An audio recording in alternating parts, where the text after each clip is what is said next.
Hello, I'm Ania, and this is Somewhere on Earth, and I'm in London.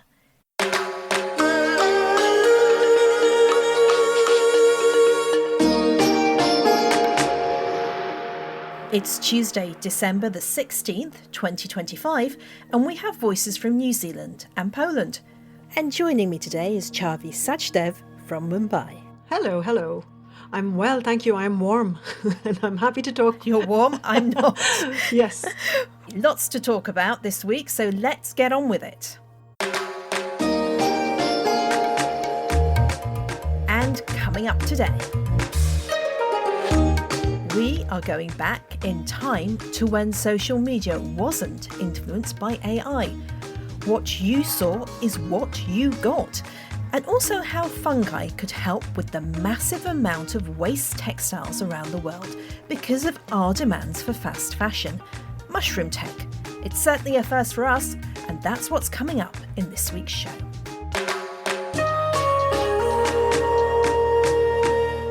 Remember Vine? Those 6-second looping videos that defined a whole era of the internet?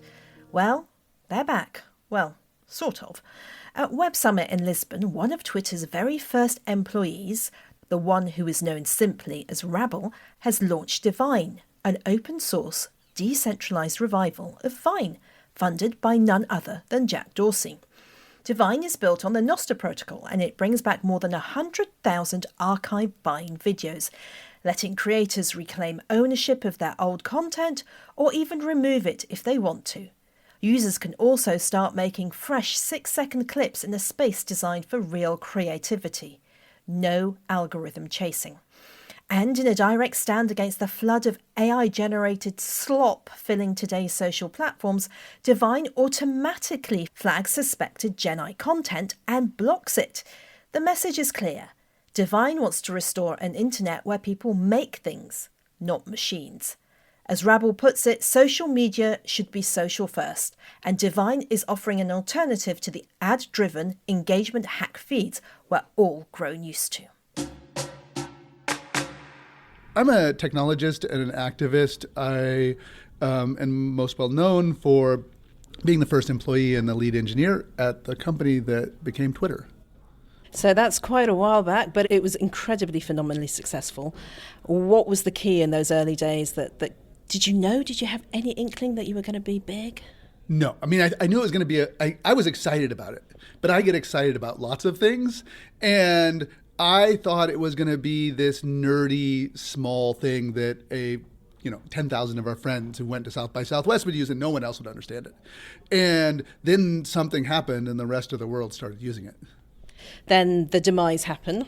Yes. Once it was sold on. But you are now working on something new with Jack Dorsey, aren't you? Yeah, so we started working on this project before Twitter got sold, where we said that Twitter needed to be a protocol. It needed to be more like the web and email and less like a platform that a single company controlled, because we realized that makes the CEO in charge have impossible decisions about what to do about content and what to do about algorithms. And so we wanted to make it more like the rest of the internet. So we launched the project that eventually became Blue Sky. And that was all funded before Elon took over.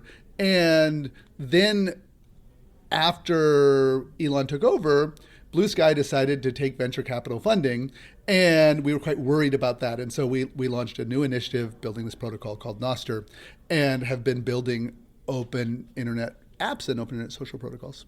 Describe it to our listeners. What's it all about? So the idea is that all of your social interactions, your photos, video sharing, all these things that we do, they should be where you could choose your servers. So you could choose Gmail or Hotmail, and then they would look different and they would work different, but they can interoperate. You could follow people. And that isn't just about opening it up so people can participate, but it lets us build new kinds of apps because you don't need to ask for permission. And so one of the things that has come up is we're like, well, do we remember Vine? And, ironically enough, Jack was responsible for shutting down Vine because Twitter needed the money. And we said, well, can we bring back that experience? Can we bring back that short form experience? And so we built this app, Divine, which is a short form video app. And then we said, well, what happened to the original videos? And I went to my friends at the Internet Archive and I said, did you guys save these videos? And they're like, oh yeah, we saved the videos. And so we were able to revive some portion of them and get back that original vision. But the thing we're building now is it's all open source and it's open protocol. So if we decide that we don't want to keep running it anymore, you can run it. Or if I decide that I want one set of rules for videos, you can decide a different set of rules. Wow, Internet Archive comes to the rescue again. Yes, they're amazing. They are absolutely amazing. So it is very much you can do with it what you want, really, can't you? Yeah, absolutely. And that was actually the trick and the innovation behind early Twitter. So we think of Twitter as a very innovative company, but what Twitter did, the innovation, was listening to its users and creating a space for other people to innovate. So all of the apps, everything we think of, like an @reply and a hashtag and a retweet, tweet streams, inline images, photos, all these kind of things, those were created by users and developers in the Twitter ecosystem and not the company. And so what we're trying to do is bring back that space by which you can innovate and you can try things without having to get approval from Apple or Google or Meta about saying what you can and can't do. Very much our listeners will be able to go into this and make it their own. Absolutely. And if you don't like the algorithms or you don't like the content moderation, then you can swap in a different one. When will we be able to start using this, do you think? Yeah, so we're launching it in beta. So you can go to the website, divine.video, and sign up for the beta test. It's a limited beta test as we do it. And then once we've gotten all the bugs worked out with this public beta, we'll launch it. So what should people look for? I mean, the thing is, you should look for the way in which social media has changed. These videos existed before algorithmic manipulation. You just followed people. They existed before everyone was trying to optimize for advertising. And there's an innocence in the videos that I really like.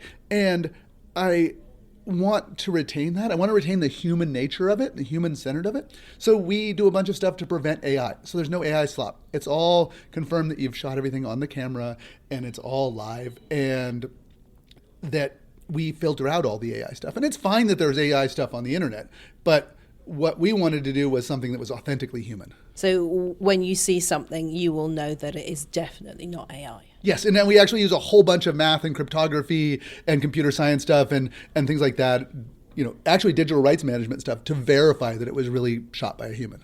And where can I find this? Where can I go and download the beta version? Yeah, you can go to divine.video. There will be more of Rabble in the Pod Extra edition, talking about the very restrictive proposed social media laws in New Zealand. They are so strict, even the education system could grind to a halt. So, what's your favourite old social media then, Chhavi? The site formerly known as Twitter, actually. Oh, yes, indeed. Controversial. Some people have come off it. We officially as a programme have come off it.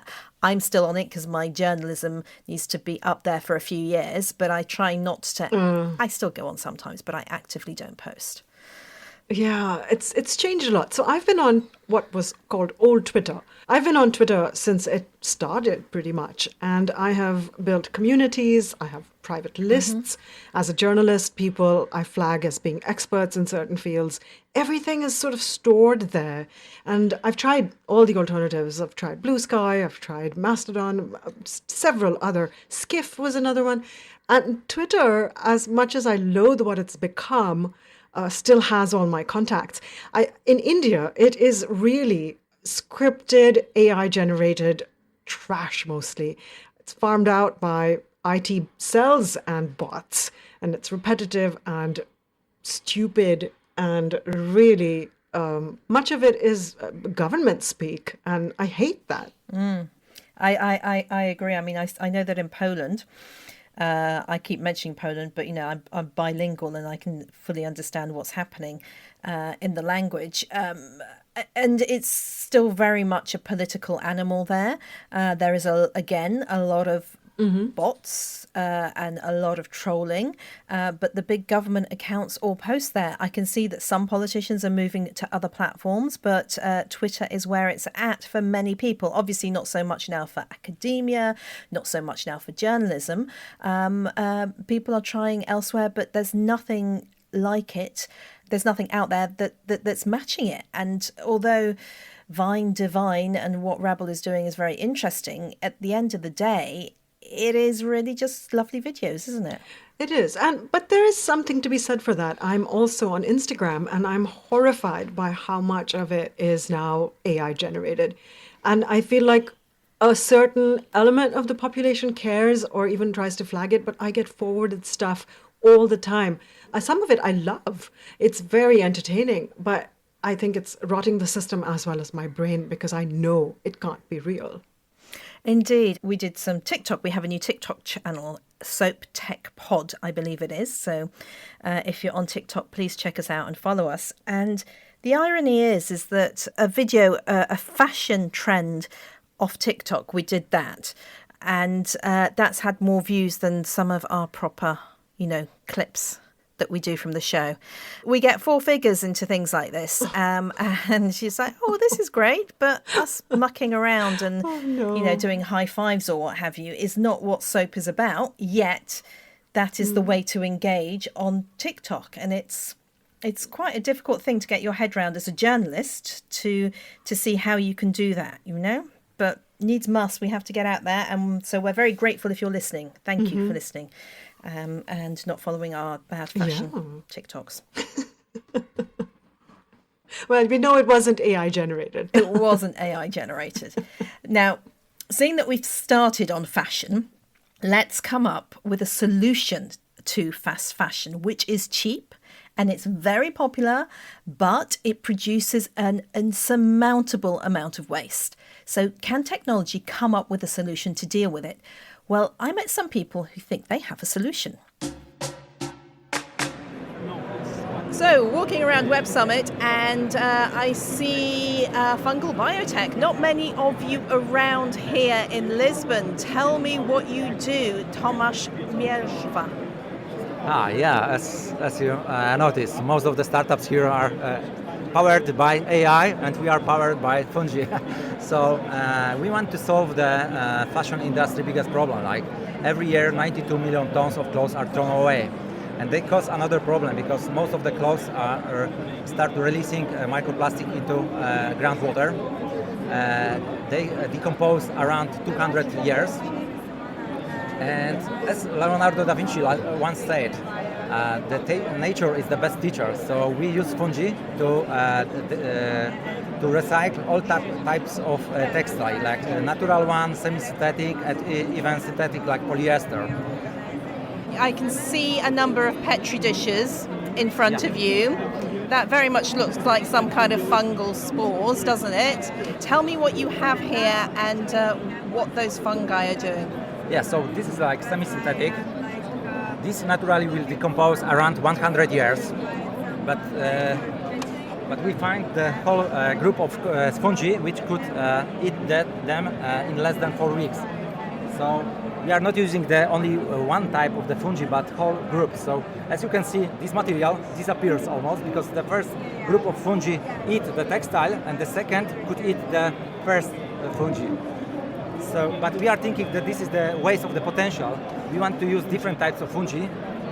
This white, because from that we could use this biomass and create eco materials, for example, like eco bricks for the construction industry, or eco leather in the future for the textile, for the fashion industry as well. So you're not only talking about breaking down waste clothes, things we throw away, you're then thinking about using that waste that you've broken down and making something new. Yeah, precisely, because there is this Japanese word called motatanai, which means what a waste. And in our opinion, it will be waste if we do nothing with the leftovers after the process. So we want to create the new things and we noticed that the biggest opportunity right now will be in the construction industry, because as I mentioned at the beginning, there is like 92 million tons of clothes are thrown away each year. So textile industry couldn't handle if we start producing eco leather or some similar. Many startups try to do this, do the textile to textile, but they are struggling with using a lot of energy, or they need to use a lot of chemical. And our process is totally natural. Most of the job is done by the fungi. But you are introducing a microorganism into the process, aren't you? So are you going to be doing this in a kind of a safe, sealed environment to ensure that it doesn't get out into the wider environment? Yeah, we are ready. I could show you. We have we just built our first bioreactor, so this will be a totally safe environment. And our next goal is to build a bigger bioreactor, because this is fully automated. We just make this big technological step from the lab to make it almost automatic process.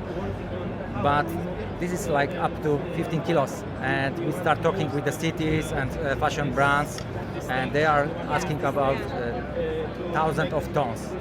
So right now we need to secure money to develop the next version of our bioreactor. And that's why you're here at Web Summit, to secure some money. Precisely. So you really have a circular solution here. You take a waste, you break it down with fungi, this fast fashion industry that's everywhere, and then you create eco bricks with it, and then we use that to build eco houses. Yeah, and even the next version of the bioreactor, we plan to build it and use the wind turbine, because our process uses very little energy. Because as I mentioned, most of the job is done by the fungi.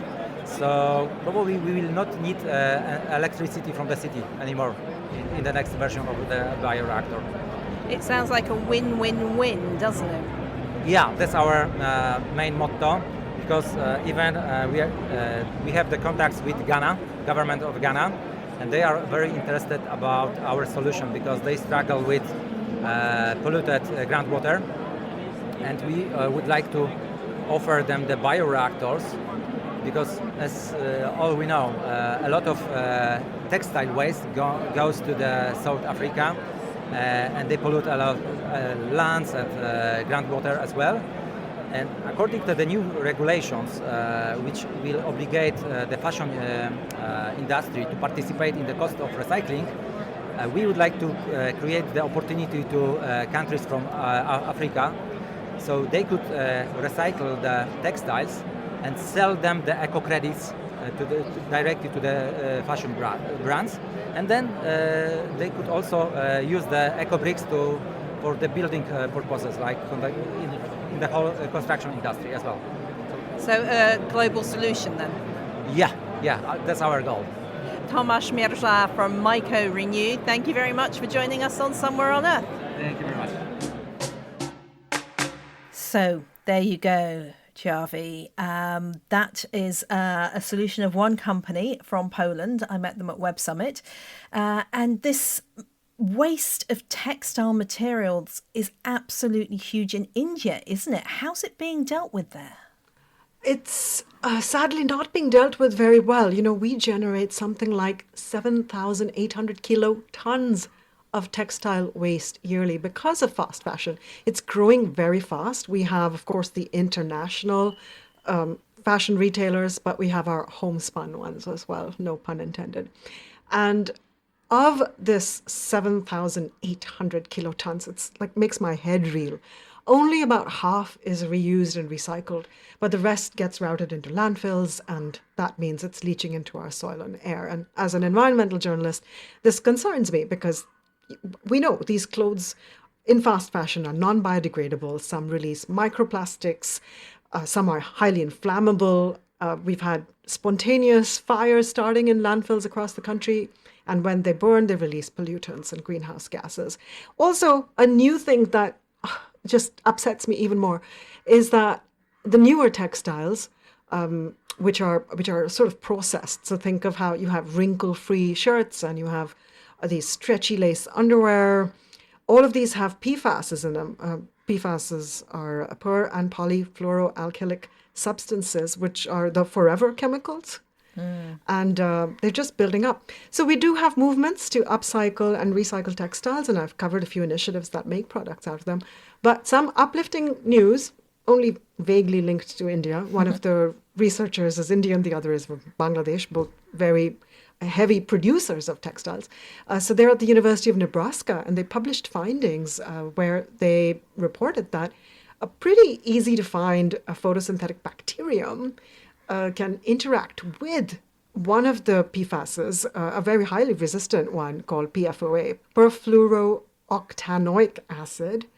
And this study, published in the Environmental Science Advances journal, reports that the bacterium can remove about 44% of it from its surroundings within 20 days.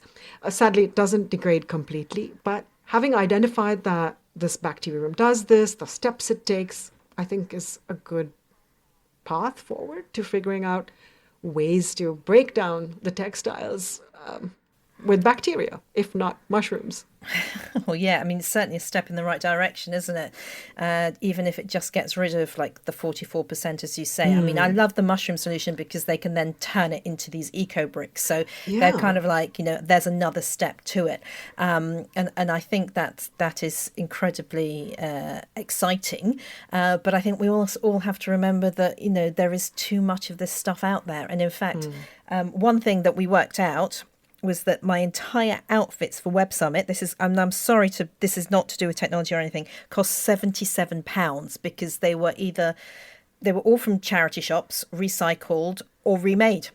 So my daughter is very renowned for actually taking stuff out of my wardrobe and then me looking at it going, that was mine. Yeah, but you don't fit into it anymore and you haven't worn in this much. So I made it into this. She's amazing. And I think I lament that one thing that in schools you are not taught financial education, enough about technology, or how to sew and cook, because I think if you could, it's a resource. I think it's an amazing resource, and we're just not doing it enough. Again, completely off topic, but yeah. So if you want to look how I look for £77 over 5 days, then please look at our TikTok. There you go.